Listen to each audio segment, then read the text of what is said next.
The Dark Bible. A short history of the Bible. The stories of the Bible evolved slowly over centuries before the existence of orthodox religions. Many believe cults spread stories and myths probably handed down by oral tradition from generation to generation, before people wrote them down. Many of the stories originally came from Egyptian and Sumerian cults. All of these early religions practiced polytheism, including the early Hebrews. Some of the oldest records of the stories that later entered the Old Testament came from thousands of small cylinder seals depicting creation stories, excavated from the Mesopotamia period. These early artifacts and artworks, dated as early as 2500 BC, established the basis for the Garden of Eden stories at least 1,000 years before it impacted Hebrew mythology. Virtually every human civilization in the Middle East, before and through biblical times, practiced some form of female goddess worship. Archaeologists have confirmed that the earliest law, government, medicine, agriculture, architecture, metallurgy, wheeled vehicles, ceramics, textiles and written language had initially developed in societies that worshipped the goddess. Later the goddesses became more warlike with the influence of the northern invaders who slowly replaced the goddesses with their mountain male war gods. So why doesn't the Bible mention anything about the goddess? In fact it does, but in disguise from converting the name of the goddesses to masculine terms. Many times gods in the Bible refers to goddesses. Ashtaroth, or Asherah, named of masculine gender, for example, actually refers to Astarte the great goddess. The Old Testament doesn't even have a word for goddess. The goddesses, sometimes, refers to the Hebrew word Elohim, masculine plural form, which later religionists mistranslated into the singular God. The Bible authors converted the ancient goddess symbols into icons of evil. As such, the snake, serpents, tree of knowledge, horns, of the bull, became associated with Satan. The end result gave women the status of inferiority, a result which we still see to this day. The Old Testament consists of a body of literature spread over a period from approximately 1450 BC to 200 BC. There exists no original writings of the Old Testament. There does exist, however, hundreds of fragments from copies that became the Old Testament. These fragments consist of cuneiform tablets, papyrus paper, leather etchings and the famous Dead Sea Scrolls.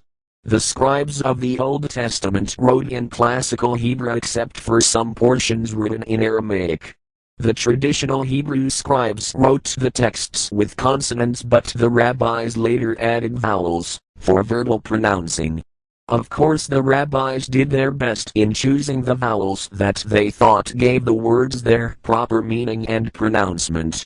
In the 2nd century CE, or even earlier, the rabbis compiled a text from manuscripts, as had survived the destruction of Jerusalem in 70 CE, and on this basis they established the traditional or Masoretic text, so called from the Hebrew word Masorah. This text incorporated the mistakes of generations of copyists, and in spite of the care bestowed on it, many errors of later copyists also found their way into it. The earliest surviving manuscripts of this text date from the 9th to 11th centuries CE. It comes mostly from these texts which religionists have used for the present Old Testament translations.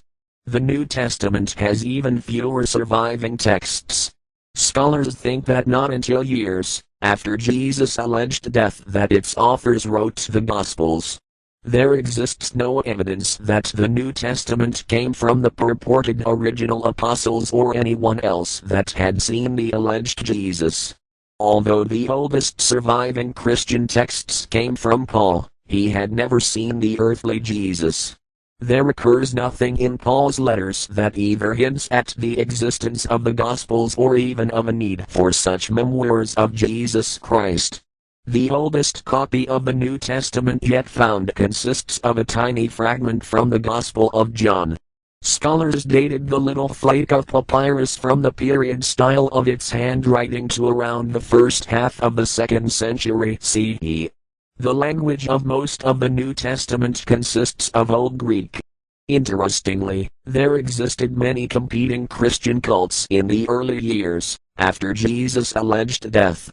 Some sects saw the universe in dualisms of goodness and sin, of light and darkness, God and the devil. Other Christian sects performed odd rituals, some of which involved the swallowing of semen, thought of as a sacred substance. Many other Christians also wrote mystical stories, and by the 2nd century there existed more than a dozen Gospels, along with a whole library of other texts. These include letters of Jesus to 4 Kings, letters of Paul to Aristotle, and histories of the disciples.